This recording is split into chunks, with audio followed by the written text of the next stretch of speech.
Ang mga aralin sa video na ito ay una, talasalitaan, kahulugan ng mga piling salita na ginamit sa teksto. Ikalawa, ano nga ba ang videong animasyon? Alamin natin at unawain. Ikatlo, ano nga ba ang videong animasyon bilang instrumento sa pagkatuto?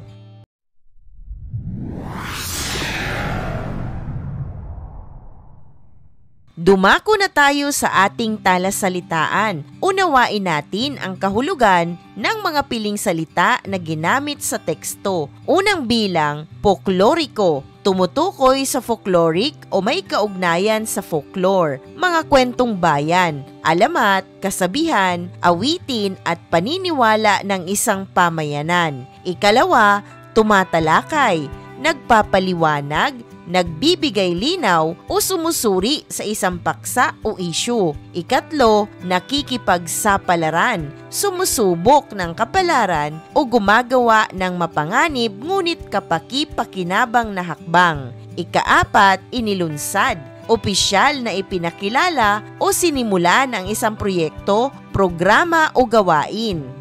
Ikalima, makabuluhan, may malalim na kahulugan, halaga o kapakinabangan, hindi basta-basta. Ika-anim, industriya, tumutukoy sa larangan ng paggawa o negosyo na gumagawa ng mga produkto o serbisyo. Ika-pito, lingid, hindi alam o hindi batid ng isang tao. Ika-walo, kabahagi, isang kasama o katuwang sa isang grupo, gawain o layunin. Ika-siyam, paglikha, ang proseso ng paggawa o pagbuo ng bago, maaaring ideya, sining o bagay.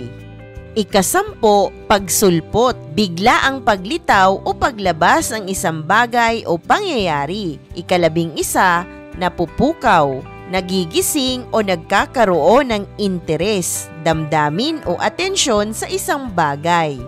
Magpatuloy na tayo sa ating aralin. Ano nga ba ang videong animasyon?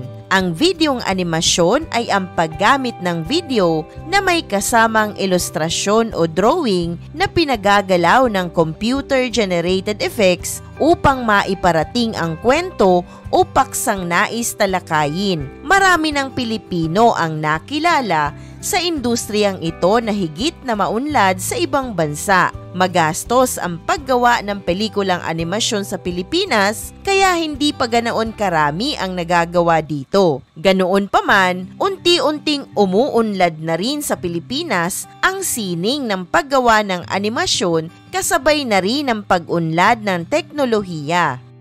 Ating basahin at unawain ang teksto. Ano nga ba at paano ang videong animasyon bilang instrumento sa pagkatuto?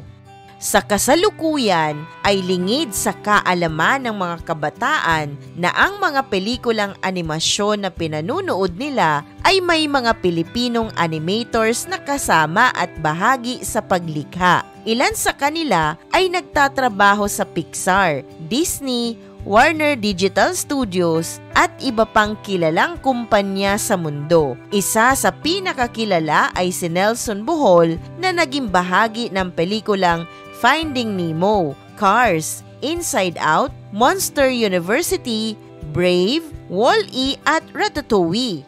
Si Virginia Jeannie Santos naman ay kabahagi sa paglikha ng Finding Dory, The Incredibles, Finding Nemo, Cars at marami pang iba.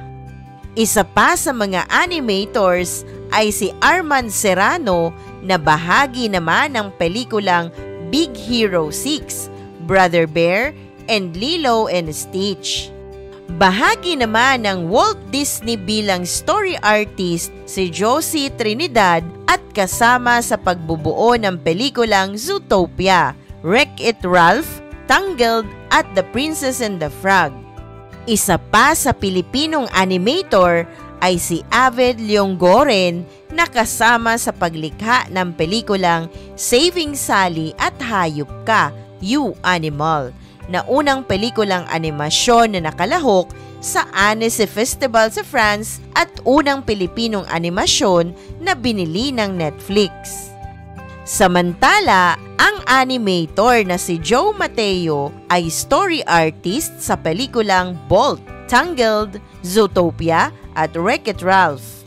May mga lumang pelikula na sa Pilipinas na nalagyan ng animasyon tulad ng Ang Panday Animated Series, Isko Adventures in Animatia at Ibong Adarna.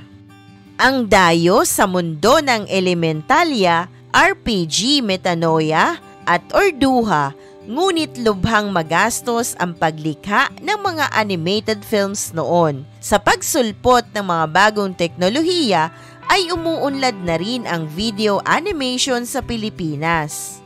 Noong ika-10 ng Hunyo taong 2021 ay ipinalabas sa Netflix ang animation na 13 na tumatalakay sa mga poklorikong Pilipino gaya ng aswang, nuno sa punso, kapre at iba pa. Pinangunahan ito ng karakter na si Alessandra 13 na nakikipagsapalaran laban sa mga masasamang elemento sa mundo.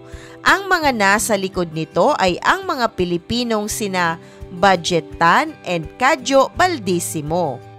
Noong taong 2022 ay inilunsad naman ng Epic Studio ang mga kwentong epic na nasa anyo ng animasyon at ipinalabas din ito sa Netflix. Nauna ang Alamat ni Maria Makiling na sinundan naman ng Oceana at panghuli ay ang Bernardo Carpio. Makabuluhan ang mga videong animasyon na ito sapagkat ipinapakita nito sa mundo ang kulturang Pilipino.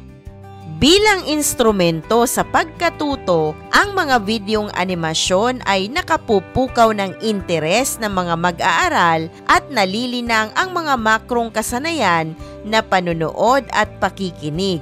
Bilang gawain pampaaralan, kawili-wili ito para sa mga mag-aaral at dapat lamang matiyak na may magagamit silang gadget at may sapat na koneksyon sa internet. May mga software na rin na magagamit nila sa video editing at paglalapat ng mga angkop na musika at tunog. Isang mahalagang aralin muli ang iyong napanood. Maraming salamat sa panonood sa channel na Aralin sa Filipino. Huwag mag-atubiling mag-comment ng inyong tanong, suggestions o paglilinaw ukol sa aralin. Munting kahilingan sa iyong kaibigan, paki-like, share and subscribe para updated ka sa mga susunod pang bagong video ng Aralin mo sa Filipino.